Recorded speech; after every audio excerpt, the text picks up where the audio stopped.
Quatrième chapitre. Peut-on prévoir l'avenir ? Dans l'Antiquité, le monde devait paraître bien arbitraire.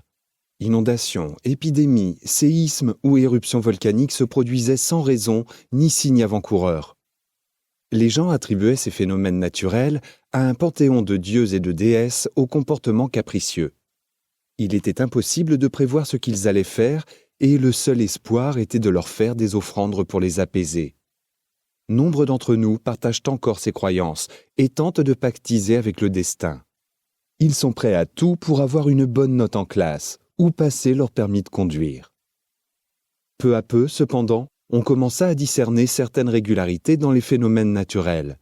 Les plus évidentes se voyaient dans le mouvement des corps célestes. L'astronomie fut ainsi la première science à se développer. Elle fut ensuite établie sur des bases mathématiques solides par Isaac Newton, il y a quelques 3 siècles. On utilise toujours sa théorie de la gravitation pour prédire la position des corps célestes. On découvrit aussi que d'autres phénomènes naturels obéissaient à des lois scientifiques. Cela mena à la notion de déterminisme qui fut énoncée par le savant français Pierre-Simon de Laplace au début du XIXe siècle. J'aimerais citer Laplace in extenso, mais il écrivait un peu comme Proust des phrases longues et compliquées. Je ferai donc une paraphrase. En substance, Laplace dit que si, à un moment donné, on connaissait toutes les positions et toutes les vitesses de toutes les particules de l'univers, on pourrait calculer leur position et leur vitesse à tout moment dans le futur ou dans le passé. On raconte que quand Napoléon lui demanda quelle était la place de Dieu dans son système du monde, Laplace répondit « Sire, je n'ai pas eu besoin de cette hypothèse. » Je ne pense pas que Laplace voulait dire que Dieu n'existe pas, seulement que Dieu n'a pas à intervenir dans les lois de la nature. Et c'est bien la position de tous les chercheurs. Une loi scientifique n'est une loi scientifique que si elle ne dépend pas de l'intervention d'un être surnaturel. L'idée que l'état de l'univers à un moment donné détermine son état à tout autre moment a été depuis Laplace un des piliers de la science. Elle implique que nous pouvons prévoir l'avenir, au moins en principe. Dans la réalité, notre capacité de prédiction est sévèrement limitée par la complexité des équations et par l'existence du chaos. Comme le savent les personnes qui ont vu Jurassic Park, cela signifie qu'une petite perturbation en un lieu peut avoir des conséquences catastrophiques en un autre lieu. Un simple battement d'ailes de papillon au Brésil peut causer une tornade à New York. L'ennui, c'est que la chose n'est pas reproductible. Au prochain battement d'ailes du même papillon, les conditions climatiques ne seront plus les mêmes et l'effet sera différent. C'est d'ailleurs à cause du chaos qu'il est si difficile de prévoir le temps qu'il va faire. Malgré ces difficultés pratiques, le déterminisme est resté le dogme officiel tout au long du XIXe siècle. Mais au XXe, 2 théories ont montré que l'idée de Laplace d'une prévision complète de l'avenir était irréaliste. La première théorie est la mécanique quantique. Elle a été proposée en 1900 par le physicien allemand Max Planck en tant qu'hypothèse ad hoc pour résoudre un curieux paradoxe. Selon la physique classique développée depuis l'époque de Laplace, un corps chaud doit émettre un rayonnement.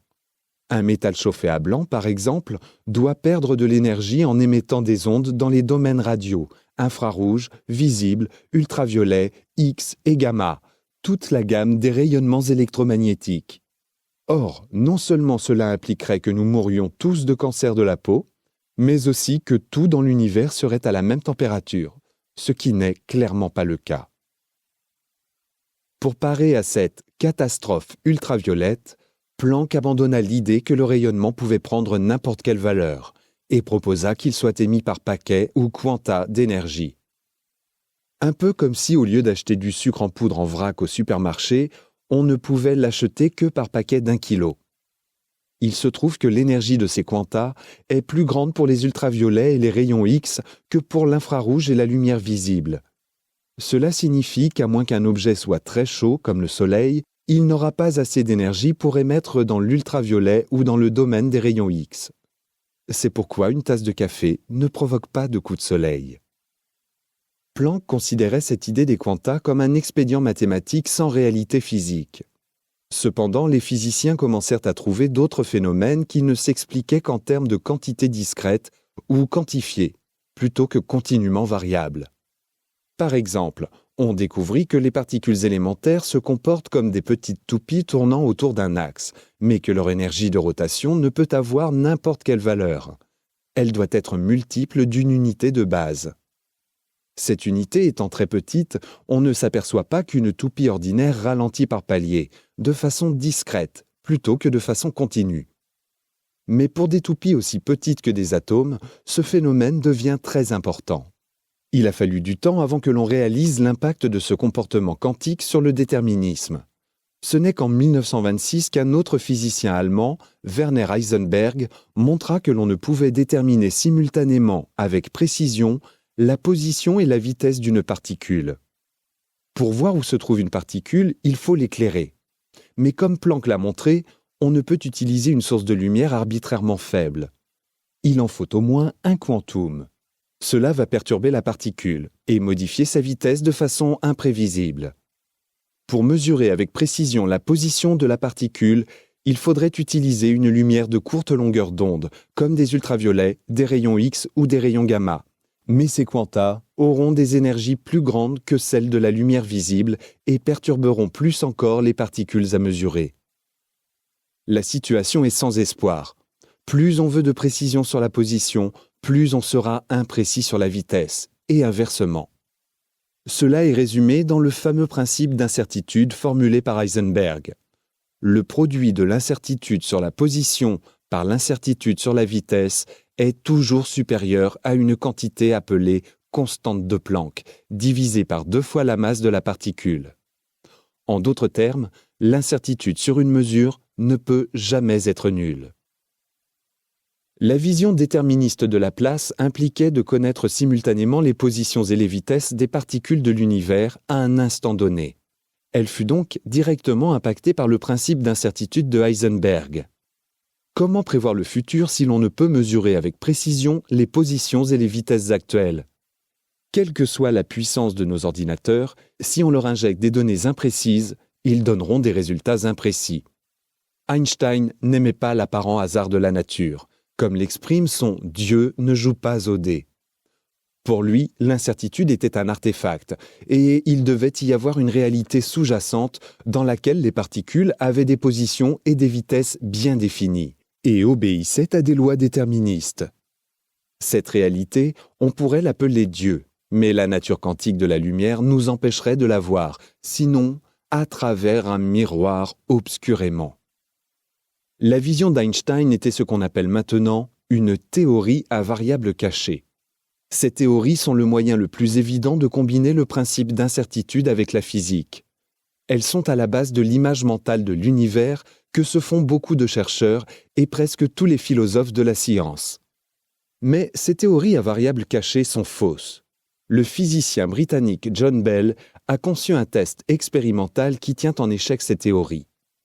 Il semble donc bien que Dieu soit contraint par le principe d'incertitude et ne puisse connaître à la fois la position et la vitesse d'une particule. Dieu joue donc bien au dé avec l'univers.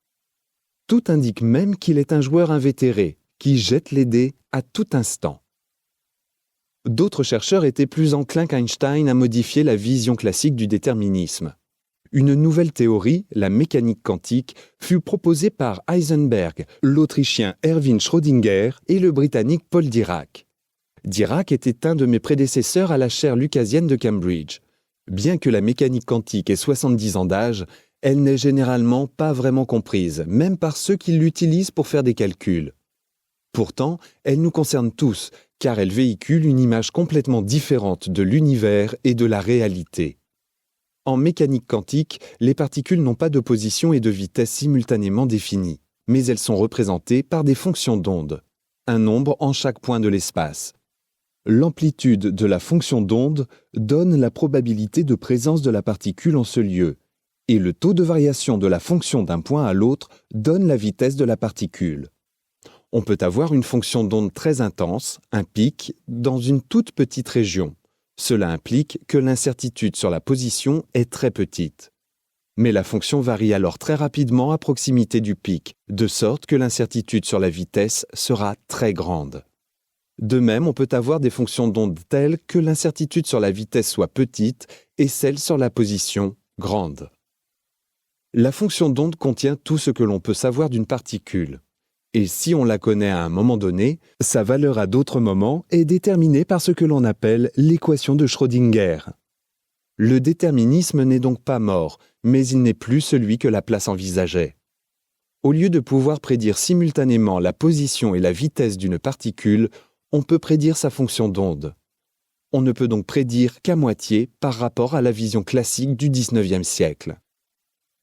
Bien que la mécanique quantique mène à l'incertitude quant à la position ou à la vitesse, elle nous permet quand même de prédire de façon certaine une combinaison de la position et de la vitesse. Cependant, ce degré de certitude semble être menacé par des développements récents. Le problème vient de ce que la gravité peut courber l'espace-temps à un point tel que certaines régions nous seraient invisibles. Ces régions sont l'intérieur des trous noirs. On ne peut, même en principe, observer les particules à l'intérieur d'un trou noir, ni leur position, ni leur vitesse. On peut dès lors se demander si cela implique une imprévisibilité plus grande que celle prévue par la physique quantique. Nous y reviendrons au prochain chapitre. Pour résumer, la vision classique proposée par Laplace était que le mouvement futur des particules est complètement déterminé si l'on connaît leur position et leur vitesse à un moment donné. Cette vision a été modifiée par le principe d'incertitude de Heisenberg, qui précise que l'on ne peut mesurer à la fois la position et la vitesse avec précision, mais qu'il est encore possible de prédire une combinaison de la position et de la vitesse. Pourtant, même cette prédictibilité réduite semble s'évanouir au voisinage d'un trou noir. Les lois qui gouvernent l'univers permettent-elles de prévoir l'avenir ? La réponse est oui et non. En principe, elles nous le permettent, mais en pratique, les calculs sont si compliqués qu'ils sont infaisables.